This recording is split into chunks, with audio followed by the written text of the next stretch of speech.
Good evening बच्चों, आज हम लोग चर्चा करने वाले हैं 2022 में आए हुए फिजिक्स के सभी क्वेश्चन को। ठीक है बच्चों, ये वीडियो आप लोग के लिए बहुत ही जरूरी है क्योंकि इसी प्रकार के क्वेश्चन आपके एग्जाम में पूछे जाएंगे, अर्थात तो 2023 के एग्जाम में पूछे जाने वाले हैं। तो आइए शुरू करते हैं फिजिक्स के बहुत सारे क्वेश्चन को, यानी कि सभी क्वेश्चन को। क्वेश्चन है आज का,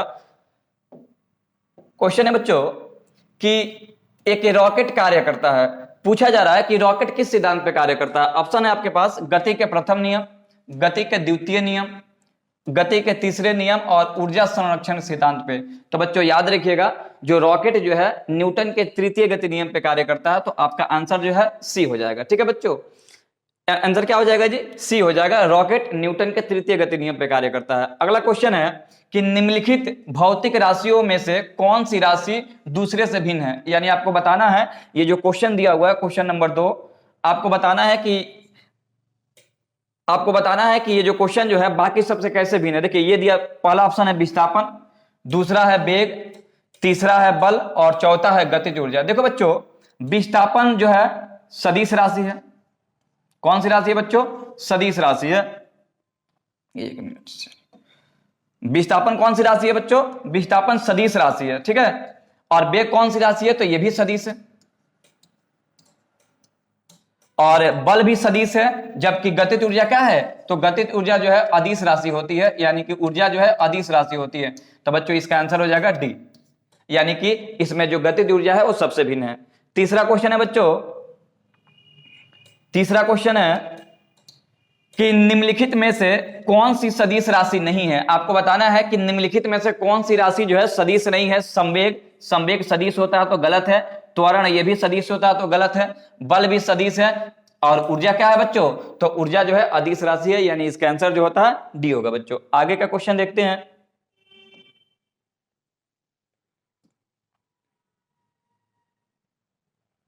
क्वेश्चन नंबर 4 देखिएगा बच्चों, क्वेश्चन नंबर 4 देखिए बच्चों, क्वेश्चन नंबर 4 कह रहा है कि एक रेलगाड़ी की छत से एक साधारण लोलक, कह रहा है कि एक रेलगाड़ी की छत से एक साधारण लोलक लटक रहा है, तो डोरी रेलगाड़ी के पश्च भाग की तरफ आनत है, यानी कि लटकी हुई है। तो कह रहा है कि रेलगाड़ी की गति का प्रकार क्या होगा।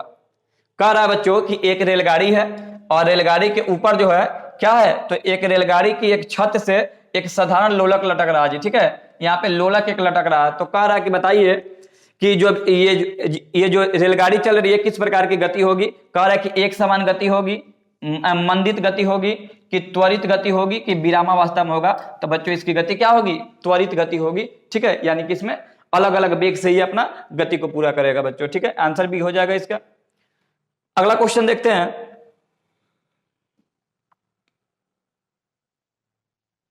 बहुत ही शानदार क्वेश्चन है जी, क्वेश्चन नंबर 5। कह रहा है कि त्वरण विस्थापन ग्राफ का क्षेत्रफल क्या दर्शाता है। क्वेश्चन है बच्चों कि त्वरण विस्थापन ग्राफ का क्षेत्रफल क्या दर्शाता है।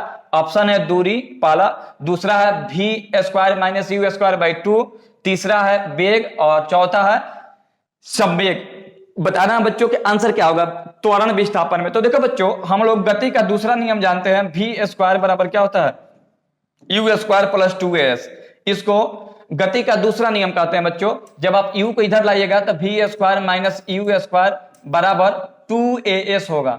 अगर हम as निकालें बच्चों तो क्या होगा? v square minus you square by 2 होगा। तो पूछ रहा था, देखिए a का मतलब त्वरण और s का मतलब विस्थापन, यानी कि त्वरण और विस्थापन का जो फॉर्मूला होगा क्या आएगा बच्चों? v square minus you square by 2, यानी इसका आंसर जो है b होगा। ठीक है, अगला क्वेश्चन देखिएगा। कह रहा है कि प्रकाश के रंग के संगत ध्वनि की गुणता होती है।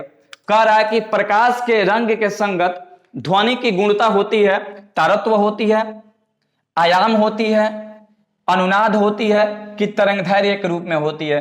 बच्चों याद रखिएगा, प्रकाश और ध्वनि में जो सबसे ज्यादा कॉमन पॉइंट होता है वो क्या होता है? तरंगदैर्घ्य होता है। और बच्चों तरंगदैर्घ्य के कारण ही प्रकाश का रंग बदल जाता है। प्रकाश का रंग जो है ना तरंगदैर्घ्य पर डिपेंड करता है। अलग अलग रंगों की तरंगदैर्घ्य अलग अलग होती है। और आप लोग ये भी जानते हैं कि लाल रंग का तरंगदैर्घ्य अधिक होती है और बैगनी का तरंगदैर्घ्य कम होती है। तो इस बात को भी बच्चों याद रखिएगा। तो इसका आंसर क्या हो जाएगा बच्चों? इसका आंसर होगा डी। अगला क्वेश्चन देखते हैं। अगला क्वेश्चन है जी, कह रहा है कि एक तरंग की आवृत्ति 400 हर्ट्ज है और तरंगदैर्घ्य 8 मीटर है, तो कह रहा है कि तरंग का वेग निकाले।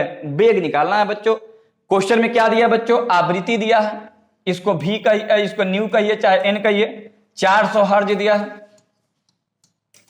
ठीक है बच्चों। और इसकी तरंगदैर्घ्य यानी कि लेमडा, लेमडा कितना दिया बच्चों? तो लेमडा दिया 8 मीटर। कह रहा है कि वेग निकालो, तो बच्चों वेग का फॉर्मूला होता है v बराबर एन लेमडा।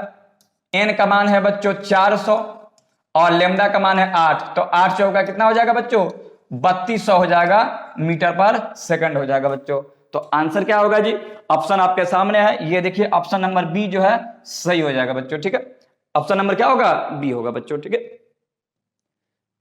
और अगला क्वेश्चन देखते हैं बच्चों। अगला क्वेश्चन देखिएगा,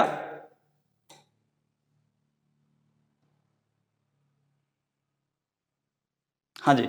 अगला क्वेश्चन कह रहा है कि किसी तार से प्रवाहित धारा के कारण, कह रहा है कि किसी तार से प्रवाहित धारा के कारण, ठीक है, किसी तार से धारा प्रवाहित हो रही है, कारण तार से किसी दूरी पर चुंबकीय बल क्षेत्र समानुपाती किसके होता है?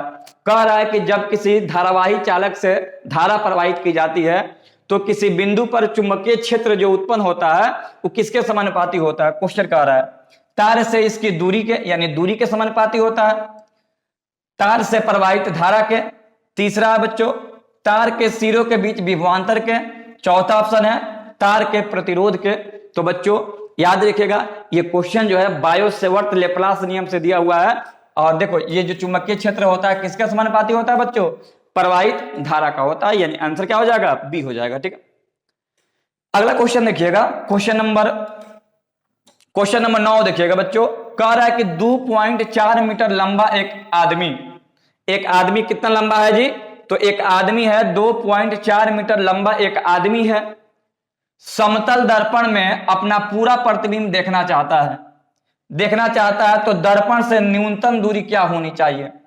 याद रखिएगा बच्चों, देखिए एक आदमी कितना मीटर लंबा है? तो 2.4 मीटर लंबा है, दर्पण में अपना पूरा प्रतिबिंब देखना चाहता है तो दर्पण की लंबाई कितनी होनी चाहिए ये आपको बताना है बच्चों। आप जानते हैं कि दर्पण की लंबाई जो होती है वस्तु की लंबाई से आधी होती है, तो वस्तु कितना है जी? 2.4 मीटर का है, तो दर्पण की लंबाई कितनी होगी? दर्पण की लंबाई जो है, दर्पण की लंबाई बच्चों आधी हो जाती है, तो 2.4/2 यानी कि 1.2 आंसर जो है बी सही हो जाएगा। इसका आंसर क्या होगा बच्चों? सही, बी इसका आंसर सही हो जाएगा जी, ठीक है। आगे देखते हैं, अगला क्वेश्चन देखिएगा।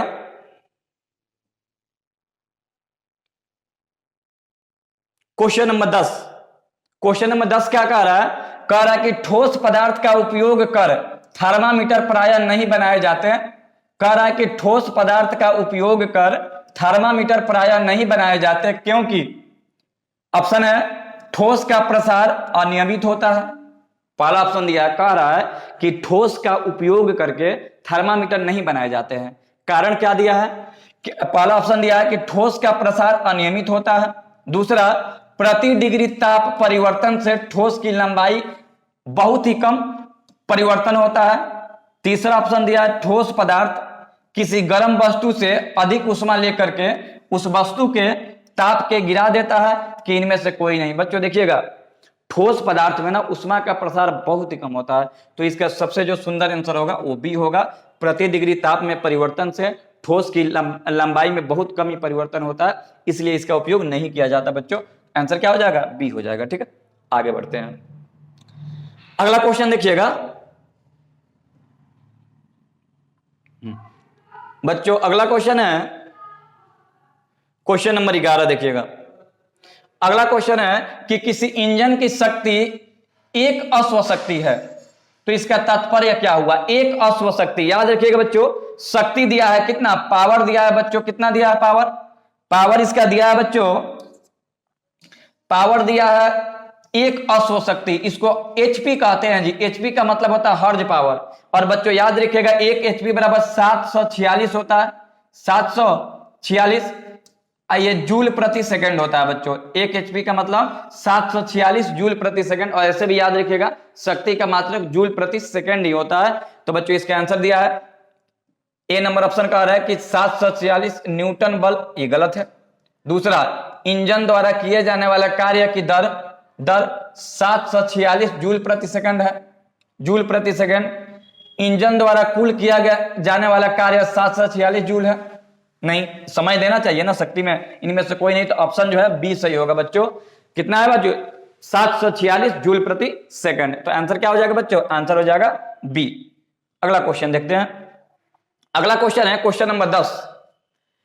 कह रहा कि 10 न्यूटन का एक, कह रहा कि 10 न्यूटन का एकल बल एक वस्तु को 20 सेंटीमीटर से विस्थापित करता है और इस प्रक्रिया में 1 जूल कार्य किया जाता है, तो बल और विस्थापन के बीच कोण क्या होगा?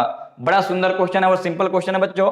बल का मान दिया है 1 न्यूटन, बल का मान कितना दिया है? 1 न्यूटन, और दूरी कितना दिया है, यानी विस्थापन कितना दिया है? 20 सेंटीमीटर।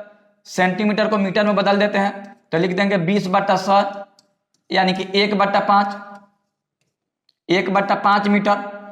ठीक है, और उसके बाद एनर्जी कितना दिया है बच्चों? तो W दिया है कितना बच्चों? तो W दिया है 1 जूल। तो कह रहा है कि बताइए थीटा क्या होगा? थीटा आपसे पूछा जा रहा है, बताइए थीटा क्या होगा? तो बच्चों फॉर्मूला होता है W बराबर FS cos theta, FS cos theta. तो W का मान 1 दिया है, F का मान दिया है 1 न्यूटन, और S का मान कितना दिया है? 1/5, और cos का cos, ठीक है, cos थीटा। हाँ जी 10 न्यूटन दिया जी, बल 10 न्यूटन है, 1 न्यूटन नहीं है बच्चों, 10 न्यूटन है। तो यहाँ पे 10 कर देंगे बच्चों। तो 5 दूना 10, यानी कि 1 बराबर 2 cos थीटा। जब cos थीटा हम निकालेंगे तो 2 बटा में आ जाएगा, तो cos थीटा बराबर 1/2। और cos थीटा 1/2 किसका होता है बच्चों? तो cos 30 का मान होता है 1/2।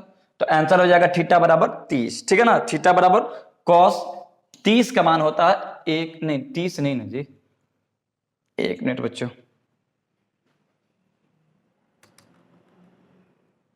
चलिए तो इसको, हाँ जी, तो यहां पे क्या आ रहा है जी? तो cos 30, देखिए बच्चों cos 30, cos 30 आ रहा है। अब cos 30 का मान होता कितना है बच्चों? देखो cos 30 का मान जो होता है sin 60 के बराबर होता है, कितना आ रहा था जी? 1/2 ना, ठीक है। तो ये हो जाएगा cos 30 नहीं, cos 60 का ये वैल्यू होता है, तो ये कैंसिल हो जाएगा, ये 30 है ना, 1/2 है। cos थीटा बराबर 1/2, और 1/2 किसका होता है? तो 60 का होता है। तो बच्चों इसका आंसर हो जाएगा ए, यानी कि 60 डिग्री। 30 नहीं होगा बच्चों, 60 हो जाएगा। ठीक है, चलिए जी आगे बढ़ते हैं। अगला क्वेश्चन दिया है, क्वेश्चन नंबर बच्चों, क्वेश्चन नंबर 13। क्वेश्चन है कि एक उत्तल लेंस के सामने उसके फोकस से 9 सेंटीमीटर की दूरी पर एक वस्तु है। कह रहा है कि एक उत्तल लेंस है, उसके फोकस से कितने सेंटीमीटर की दूरी पर वस्तु है जी? 9 सेंटीमीटर की दूरी पर एक वस्तु रखी गई है। वस्तु का वास्तविक उल्टा तथा बड़ा प्रतिबिंब फोकस से 16 सेंटीमीटर के दूर बनती है। तो कह रहा है कि फोकस दूरी क्या होगा बताइए। देखिए बच्चों कौन सा लेंस दिया है जी? तो उत्तल लेंस दिया है, उत्तल।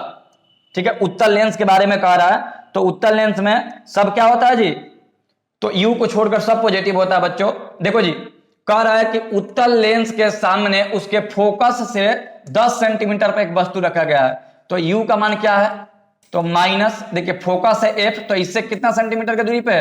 9 सेंटीमीटर की दूरी पे वस्तु को रखा गया है, और उसका वास्तविक उल्टा तथा बड़ा प्रतिबिंब बनता है फोकस से कितने सेंटीमीटर की दूरी पर? तो भी का मान दिया है बच्चों 16 सेंटीमीटर, और वास्तविक प्रतिबिंब बन रहा है तो चूंकि ये राइट साइड बन रहा होगा तो ये प्लस होगा। ठीक है, तो कह रहा है कि फोकस दूरी क्या होगा बताइए। तो आप फॉर्मूला जानते हो लेंस का, 1/v equal to 1/u equal to 1/f। सबका वैल्यू रखेंगे, हल कर देंगे, आंसर आ जाएगा। तो 1 का 1, और देखिए भी का वैल्यू कितना है जी? 16 माइनस u, तो 1 का 1, यू कितना? माइनस।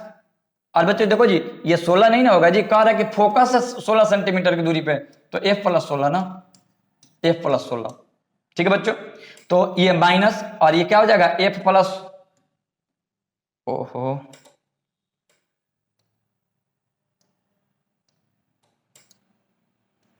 एक बार फिर से देखिएगा बच्चों। क्वेश्चन है कि एक उत्तल लेंस के सामने उसके फोकस से 9 सेंटीमीटर के दूर एक वस्तु है। 9 सेंटीमीटर दूर एक वस्तु है, किससे? फोकस से है। तो मान लेते हैं कि फोकस दूरी f है, तो वस्तु दूरी कितनी हो जाएगी जी? कह रहा है कि फोकस से 9 सेंटीमीटर के दूरी पे, तो minus f plus 9, f plus 9 centimetre हो गया। अब कह रहा है कि उसका प्रतिबिंब जो है ना फोकस से 16 सेंटीमीटर के दूरी बन रहा है, यानी कि v जो है ना फोकस से 16 सेंटीमीटर के दूरी पे बन रहा है। तो कह रहा है बताओ f क्या होगा। ठीक है बच्चों, तो फॉर्मूला क्या होता है जी एथी का? लेंस सूत्र, तो 1/v minus 1/u equal to 1/f होता है बच्चों। ठीक है, 1/f होता है। तो आइए इसके वैल्यू को पुट करेंगे, आंसर आ जाएगा। तो 1 का 1, v का मान कितना है बच्चों? तो f प्लस 16 है। ठीक है बच्चों, f प्लस 16 माइनस 1 का 1, u का मान कितना? Minus f plus 9, f plus 9 है बच्चों, f प्लस 9 है, और यहां पे 1/f का 1/f है। तो चलिए इसको फटाफट हम हल कर देते हैं बच्चों। चलिए जी, तो इसको हल किया जाए, जगह की इसमें थोड़ा सा कमी है। चलिए जी,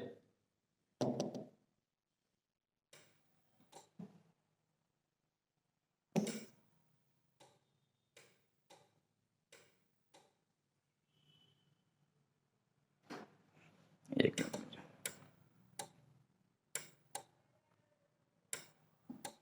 चलिए जी, तो इसको हम करेंगे क्या? तभी बस इसको हल कर देना है और जो भी आएगा वही आपका आंसर हो जाएगा बच्चों। तो चलिए जी, चलिए इसको हल करते हैं। तो देखिए, तो इसका लघुत्तम जब निकालेंगे तो क्या आएगा? f प्लस 16 और f माइनस f प्लस 9 आएगा। जब इससे लघुत्तम करेंगे तो 16 से 16 खत्म हो गया, यानी क्या बचेगा? f प्लस 9, और ये माइनस माइनस प्लस हो जाएगा बच्चों, प्लस। और इससे जब इसमें भाग देंगे तो क्या बचेगा? f plus 16। कैलकुलेशन तो आप लोग जानते होंगे, 1/f का 1/f। अब देखो जी क्या आएगा, इसको गुणा कर दो। गुणा करेंगे तो क्या आएगा? गुणा करेंगे तो f स्क्वायर। ठीक है, और f में 9 से करेंगे तो 9f प्लस 16 में f से करेंगे तो 16f, और ये 16 में 9 से करेंगे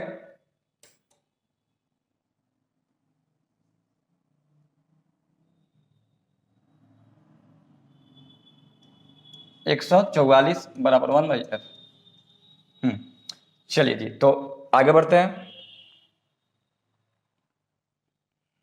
अब देखो जी, तो इसको गुणा कीजिए, f कितना हो जाएगा? 2f हो जाएगा, प्लस 16 9 कितना हो जाएगा? 25 हो जाएगा, बराबर 16 9 कितना होगा जी? 25 हो जाएगा। और इसको आप जब हल किए तो कितना आया? f का f square equal to f का f स्क्वायर प्लस 16 9 कितना होता है? तो 25 होता है। 16 प्लस 9 कितना? 25 हो जाएगा। अब बराबरी कितना होगा? 144, और ये 1/f। क्रॉस मल्टीप्लाई कीजिए, जो आपका आएगा वही आंसर हो जाएगा। तो चलिए, जगह का बड़ा कमी है, दिक्कत तो इसमें यही है। चलिए जी, ठीक है, कहाँ कैलकुलेशन किया जाए? ऐसे बच्चों देखो, जब इसको इसका कैलकुलेशन आप करोगे, कैलकुलेट देखो अब यहां तक कर दिए, अब इसको क्रॉस मल्टीप्लाई कीजिएगा। जब इसका कैलकुलेशन आप करोगे, कैलकुलेशन करने के बाद बच्चों जगह है नहीं यहाँ पे, तो आएगा 12 सेंटीमीटर। ठीक है, फोकस दूरी प्लस में होता, प्लस आएगा, यानी कितना आ जाएगा? 12 सेंटीमीटर। इसका कैलकुलेशन आप लोग कर लेंगे, क्योंकि कैलकुलेशन करने का यहाँ पे जगह नहीं दिया हुआ है। ठीक है, चलिए जी आगे बढ़ते हैं। अब ऐसा सिस्टम है इसमें कि जगह की कमी है, तो बच्चों थोड़ा सा मैनेज तो करना पड़ेगा आप लोगों को। हाँ जी, अगला क्वेश्चन देखिएगा। अगला क्वेश्चन है, कह रहा है कि एक छल्ले से धातु की 5 गेंदें सिल्क के धागे से अलग अलग टंगी हुई है। कह रहा है कि एक छल्ले से धातु की 5 गेंदें सिल्क के अलग अलग धागे से लटकी हुई है। जैसे कि देखिए, एक छल्ला है, यहाँ पे 5 गेंद है, 1 2 3 4 और ये 5। ठीक है, 5 गेंद लटकी हुई है। गेंद 1 2 5 एक दूसरे को आकर्षित करती है। देखिए, ये गेंद 1 है, ये 2 है, ये 3 है, ये 4 है और ये 5। कह रहा है क्वेश्चन में कि 1 और 2, ठीक है, और दूसरा कह रहा है 2 और 5, 2 और 5। 1 और 2 और 2 और 5 एक दूसरे को प्रतिकर्षित करती है। तो गेंद 2 पर आवेश के बारे में निश्चित रूप से निष्कर्ष निकाला जा सकता है। क्वेश्चन सुनिएगा बच्चों, कह रहा है कि 1 और 2 रिपल्सन करता है, ठीक है, और 2 और 5 रिपल्सन करता है। देखो 1 का प्लस 2 में प्रतिकर्षण हो रहा है, प्रतिकर्षण हो रहा है, ठीक है, और कह रहा है कि 2 और 5 में क्या हो रहा है, प्रतिकर्षण हो रहा है, प्रतिकर्षण हो रहा है। क्वेश्चन है बच्चों और भी दिया हुआ है जी, कह रहा है कि एक छल्ले के धातु से 5 गेंदें लटकी हुई है, कह रहा है कि 1, 2 और 2, 5 एक दूसरे को आकर्षित कर रही है जी, आकर्षित कर रही है। देखिएगा 1, 2 क्या कर रही है जी, 1, 2 और 2, 5 एक दूसरे को आकर्षित कर रही है बच्चों, यानी कहने का मतलब है कि ये जो है एक दूसरे को आकर्षित कर रही है, आकर्षित कर रही है, ठीक है। और दूसरा कह रहा है कि 1, 3 यहां पे देख लीजिए, एकदम सिंपल सा क्वेश्चन है, 1, 3, ठीक है, 1, 3 और 4 और 5, 4 और 5 एक दूसरे को प्रतिकर्षित कर रहा है, यानी कि देखो 1 और 3, 4 और 5 एक दूसरे को क्या कर रहा है जी, प्रतिकर्षित, यानी कि इसमें रिपल्सन हो रहा है, ठीक है। तो कह रहा है कि बताइए कि दू के बारे में आप क्या कह सकते हैं कि दू पे कौन सा आवेश होगा। कह रहा है कि यह गेंद ऋणावेशित होगी, माने बी जो है ऋणावेशित होगी, बी माने मतलब क्या 2, यह गेंद उदासीन होगी, यह गेंद धनावेशित होगी, और चौथा कह रहा है कि जानकारी अपूर्ण है अतः कोई निष्कर्ष नहीं निकाला जा सकता है। बच्चों बड़ा ही सुंदर क्वेश्चन है, कह रहा है कि कोई निष्कर्ष नहीं निकाला जा सकता है। तो आइए इसके बारे में देखते हैं बच्चों। देखिए किसी भी 2 पिंड में आकर्षण या विकर्षण कब होता है, जब समान आवेश रहता है तो आकर्षण होता है, और जब अलग अलग आवेश हो, देखिएगा जब समान आवेश होगा तो विकर्षण होगा, और जब विपरीत आवेश होगा तो आकर्षण होगा। कहने का मतलब यह है कि प्लस और माइनस में आकर्षण होगा, या फिर माइनस प्लस में आकर्षण होगा, लेकिन प्लस और प्लस में विकर्षण होगा, ठीक है, या फिर माइनस माइनस में विकर्षण होगा। तो ध्यान दीजिएगा, देखिए 1 और 2 में या फिर 2 और 5 में आकर्षण हो रहा है, इसका मतलब यह है कि ये दोनों पोल अति विपरीत है, यानी कि या तो ये प्लस होगा या तो ये प्लस होगा।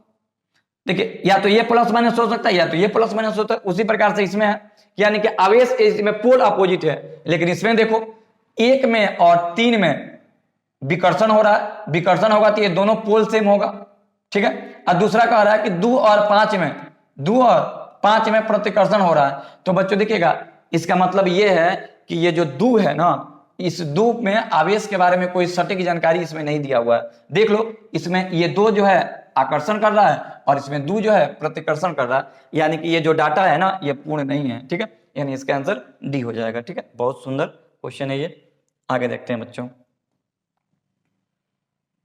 क्वेश्चन नंबर 16, 15 था ना, क्वेश्चन नंबर 15 देखिएगा बच्चों। क्वेश्चन नंबर 15 कह रहा है कि एक विद्युत फ्यूज के लिए क्या महत्वहीन है, कह रहा है कि एक विद्युत फ्यूज के लिए क्या महत्वहीन होता है। तो विशिष्ट प्रतिरोध, त्रिज्या, लंबाई की इनमें प्रवाहित धारा। देखिए ये जो तीनों चीज है, विशिष्ट प्रतिरोध, किसी न किसी पदार्थ का फ्यूज बना होगा तो उसमें विशिष्ट प्रतिरोध होगा, तो ये महत्वहीन नहीं है, जरूरी है ये। त्रिज्या होगा, कुछ ना कुछ उसकी मोटाई होगी तो त्रिज्या होगी, लंबाई जरूर होगी फ्यूज की, तो ये तीनों चीज होता है, लेकिन ये बाहरी चीज होता है। तो इसका आंसर हो जाएगा बच्चों, इसका आंसर होगा डी, ये महत्वहीन है, ठीक है। अगला क्वेश्चन है कि यदि एक कांच की एक प्रिज्म पानी में डुबोई जाती है, कह रहा है कि एक कांच का प्रिज्म है, इसको पानी में डुबोई जाती है, तो इसका परिक्षेपण क्षमता क्या होगी। क्षमता बढ़ेगा कि घटेगा बताना है, बढ़ जाएगी, अपरिवर्तित रहेगी, घट जाएगी, कि प्रिज्म अपना गुण खो बैठेगा। बच्चों जब पानी में डालते हैं तो इसका परिक्षेपण क्षमता क्या हो जाती है, घट जाती है, यानी कि परिक्षेपण करने की क्षमता में क्या होती है, कमी होती है बच्चों, ठीक है। आगे देखते हैं अगला क्वेश्चन, देखिएगा क्वेश्चन नंबर 17 देखिएगा बच्चों।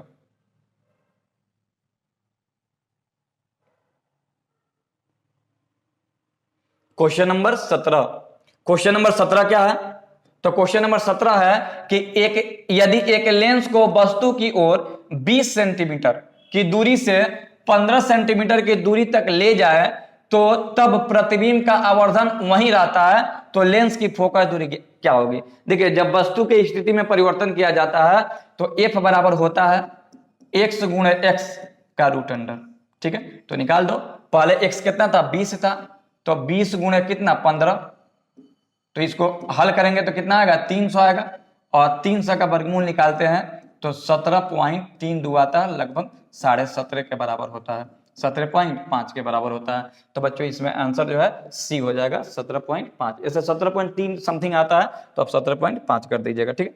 अगला क्वेश्चन देखिएगा बच्चों, अगला क्वेश्चन है कि कंपन करने वाली किसी वस्तु का दोलन काल क्या होगा, यानी कि टाइम पीरियड पूछा है। कह रहा है कि टी क्या होगा यदि वस्तु की आवृत्ति इतना दिया हुआ है, इसकी आवृत्ति दिया है कितना 200 प्रति सेकंड, यानी कि प्रति सेकंड आवृत्ति दिया हुआ है। तो बच्चों टी का मान होता है 1/n, 1/n, तो 1/200, 200, तो 200 1/200 कह दिया बच्चों, हाँ दिया हुआ है यहाँ पे 1/200, तो इसका आंसर हो जाएगा बच्चों, क्या होगा आंसर, आंसर होगा ए 1/200 हो जाएगा, ठीक है। आगे बढ़ते हैं,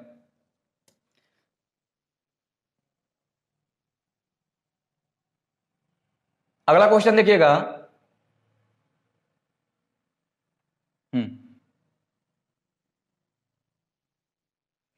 अगला क्वेश्चन देखिएगा बच्चों, अगला क्वेश्चन कह रहा है कि ये तो हो गया ना 200 वाला, और आगे बढ़ते हैं, क्वेश्चन नंबर 19 देखना है। चलिए जी, क्वेश्चन नंबर 19 देखते हैं। क्वेश्चन नंबर 19 है कि दो वस्तुओं का है, ऊपर चला जा रहा है, हो जाओ।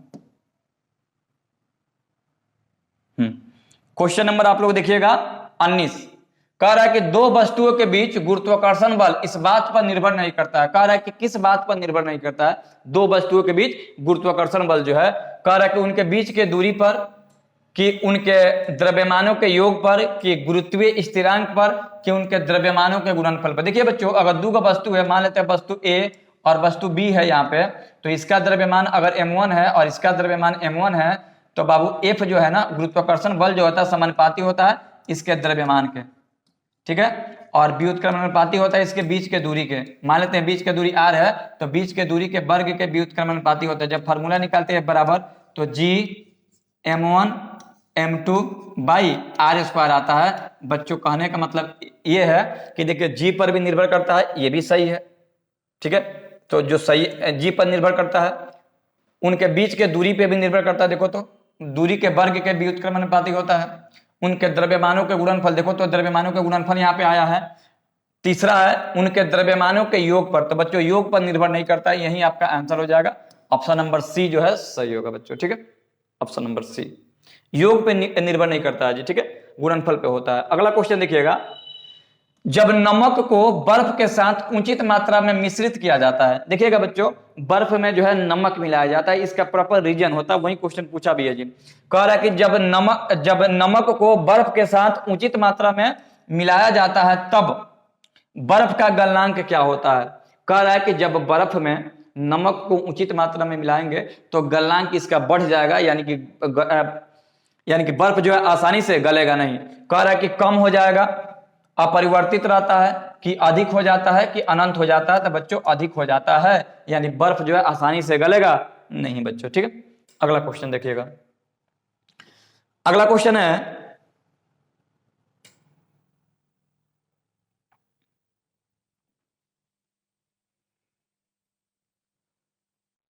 अगला क्वेश्चन है कि क्वेश्चन नंबर 21, निम्नलिखित में कौन सा समूह सदिश राशियों का समूह है। पहला ऑप्शन है वेग सदिश है, त्वरण सदिश है, बल सदिश है, तो आंसर आपका यही हो जाएगा, बाकी देखने की आवश्यकता भी नहीं है, बाकी में कोई ना कोई गलत दिया है, ठीक है। कार्य देखो, कार्य अदिश होता तो यही कैंसिल हो गया, सदिश पूछा था उसमें ये होगा ही नहीं, सब गलत है, यानी आंसर क्या होगा 21 का ए सही होगा बच्चों। अगला क्वेश्चन है कि किसी असंतुलित बल द्वारा किसी पिंड में उत्पन्न त्वरण क्या होता है। देखिए बच्चों, त्वरण जब भी किसी वस्तु में असंतुलित बल लगता है तभी उसमें त्वरण उत्पन्न होता है। तो कह रहा है कि क्या होता है, जो त्वरण होता है वो क्या होता है बताइए। बल के व्युत्क्रमणानुपाती होता है, बल के अनुक्रमणानुपाती होता है, कि बल के प्रभाव से स्वतंत्र होता है, कि शून्य होता है। बिल्कुल नहीं, ये गलत है, ये भी गलत है, ये सही होगा ऑप्शन नंबर बी सही। देखो जी, जब भी किसी वस्तु में बल लगाते हैं ना, तो इसका जो त्वरण होता है, जब भी किसी वस्तु में असंतुलित बल लगाते हैं तो इसमें जो त्वरण उत्पन्न होता है ना, बल के समानुपाती होता है, यानी कि अनुक्रमानुपाती होता है। इंग्लिश में उसको प्रोपोर्शनल बोलते हैं बच्चों। आगे बढ़ते हैं जी, अगला क्वेश्चन देखिएगा। अगला क्वेश्चन है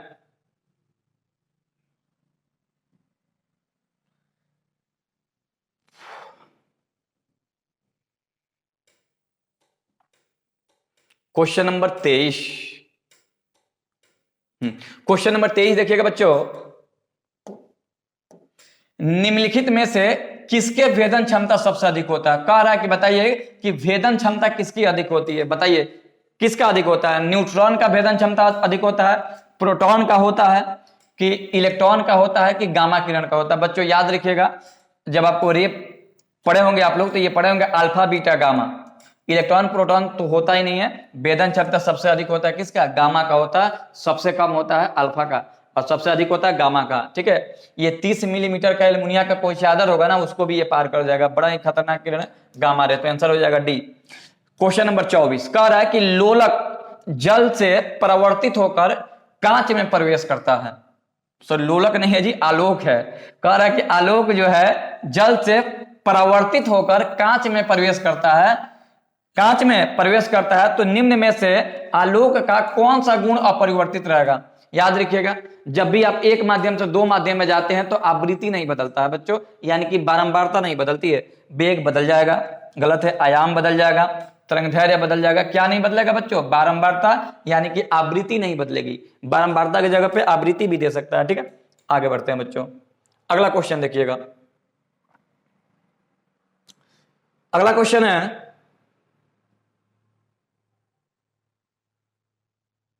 अगला क्वेश्चन है कि चुंबकीय विषुवत रेखा पर, यानी कि विषुवत रेखा पर नमन कोण का माप क्या होता है? बड़ा ही सुंदर क्वेश्चन है, कई बार पूछा है कि विषुवत रेखा पर नमन कोण का मान क्या होता है। तो बच्चों इसको याद रखिएगा, थ्योरेटिकल क्वेश्चन है, 90 डिग्री होता है बच्चों। कितना होता है जी? 90 डिग्री होता है। अगला क्वेश्चन देखिएगा, कह रहा है कि एक अवतल लेंस की फोकस दूरी 0.25 मीटर है, तो इसकी शक्ति क्या होगी? देखिए अवतल लेंस है, अवतल लेंस की फोकस दूरी माइनस होती है बच्चों, कितना दिया है? 0.25 मीटर। देखिए आप कहिएगा सर प्लस में दिया है, तो यहाँ पे ये भी तो बोल रहा है कि अवतल लेंस, तो अवतल लेंस की फोकस दूरी बच्चों प्लस में ही होती है, सॉरी माइनस में ही होती है, तो -25 सेंटीमीटर। तो पी कह रहा है, तो पी बराबर होता है 1/f, यानी कि -1 और ये 0.25। जब इसको पूर्णांक तोड़ेंगे, दशमलव को तोड़ेंगे तो ये 100/25 हो जाएगा, यानी कि 25 चौका 100, यानी कि -4 डायोप्टर। तो बच्चों कितना हो जाएगा? -4 डायोप्टर, यानी आंसर जो है डी सही हो जाएगा, बी नहीं लगा दीजिएगा, डी होगा। ठीक है, अगला क्वेश्चन है, और ये भी क्वेश्चन बहुत ही सुंदर है। चलिए जी, क्वेश्चन नंबर 27। क्वेश्चन नंबर 27 देखा जाए बच्चों, 27 का आ रहा है कि बल और विस्थापन के बीच किस कोण से अधिकतम कार्य होता है? बल और विस्थापन के बीच किस डिग्री पे कोण अधिक होता है? 0 डिग्री, 30 डिग्री, 90 डिग्री और 60 डिग्री। बच्चों याद रखिएगा, जब भी कार्य पूछे ना तो ये 3 डिग्री आप लोग याद रखिएगा। थीटा का मान जब 0 हो, ठीक है, थीटा का मान जब 90 हो और थीटा का मान जब 180 हो। देखो बच्चों, थीटा का मान जब 0 होता है ना तो कार्य अधिकतम होता है, हमेशा पूछा जाता है बच्चों ऐसा क्वेश्चन। थीटा का मान जब 0 होता है तो कार्य अधिकतम होता है, थीटा का मान जब 90 होता है तो कार्य शून्य होता है, और थीटा का मान जब 180 होता है तो कार्य होता है, लेकिन साइंस के दृष्टि में ऋणात्मक कार्य होता है बच्चों। ठीक है, और फॉर्मूला आप लोग जानते हैं कैसे निकाला जाता है, तो W बराबर FS cos थीटा होता है। तो जब थीटा का मान रखिएगा तो 1 आ जाएगा, यानी कि जब थीटा का मान 0 डिग्री होता है ना, 0 डिग्री का मतलब है कि जब बल के दिशा में विस्थापन होती है तो कार्य मैक्सिमम होता है बच्चों, यानी आंसर हो जाएगा 27 का है। बहुत ही सुंदर क्वेश्चन है बच्चों। अगला क्वेश्चन देखिए,